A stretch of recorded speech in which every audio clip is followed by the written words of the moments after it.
dear friends. Once again, I want to share an important information this afternoon with you. I hope your day has been going on well. Good. Now, I just want to answer a straightforward question that I've often faced in the clinics. Oftentimes, patients would ask me, Doctor, what is seminal fluid analysis? I know that in many occasions of assessment of infertility, we tend to, request such investigations from patients. Now, seminal fluid analysis is just a laboratory test, which the intention is to determine the functionality and the quality of the seminal fluid produced by the man. Now, the seminal fluid has certain parameters of certain variables that we determine when we are doing seminal fluid analysis. Number one is the volume, the color, the texture, the pH, the count, the morphology, and the motility, even the vitality. So these are the components, variables that we look out for when we are assessing seminal fluid analysis. Now, the essence of assessing seminal fluid analysis is because it takes two, for a woman to get pregnant.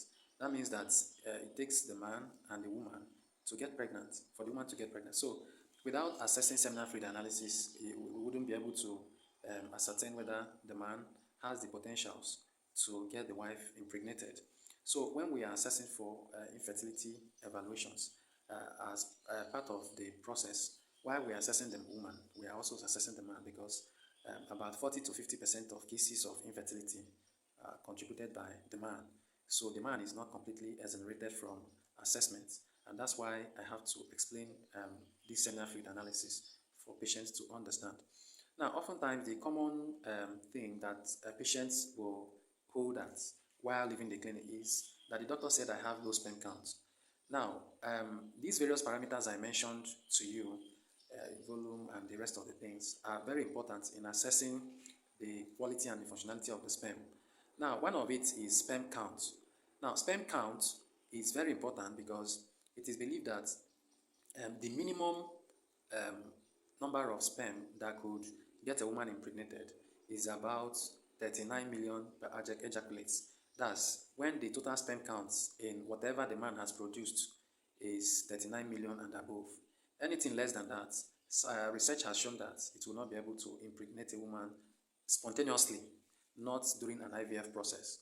Now, and having said so, low sperm count is a layman's way of saying that the sperm count is lower than 39 million per ejaculate, or we could also use the sperm concentration when it is when the concentration is less than 15 million per milliliter of the volume of what the man has produced. So, in a nutshell, low sperm count is what I've just described. So it doesn't still tell us about the morphology, the activity of individual sperm cells, and or just the total count, right? So, but seminal fluid analysis, as it is, assesses all these parameters and gives us an information as to whether this where the problem is coming from. Is it the morphology? Is it the the motility? Is it the vitality and the rest of the parameters I've mentioned? So I have to say this so that anybody who leaves the clinic should not leave the clinic with the mindset that doctors say they have low sperm count. Even when the count may be normal, the morphology may not be normal. Even when the morphology is normal, the motility may not be normal. So, and this, each of these parameters affect the ability of the sperm to fertilize the egg during the process of fertilization, which is what gives rise to pregnancy. Now, this scenario I'm trying to describe is what happens in natural conception cycles. I'm not talking of IVF in this setting. Now, in the other segments, I'll be describing what brings about low sperm count in a man, what brings about abnormal morphology, what brings about abnormal motility, abnormal vitality, and the rest of the parameters. And then, subsequently, I will also tell you the options of treatments for each of them. Thank you. Do well to always pop into our Facebook page, Livestream Specialist Hospital Online, or Women Health Corner. We also have YouTube channel, Women Health Corner as well.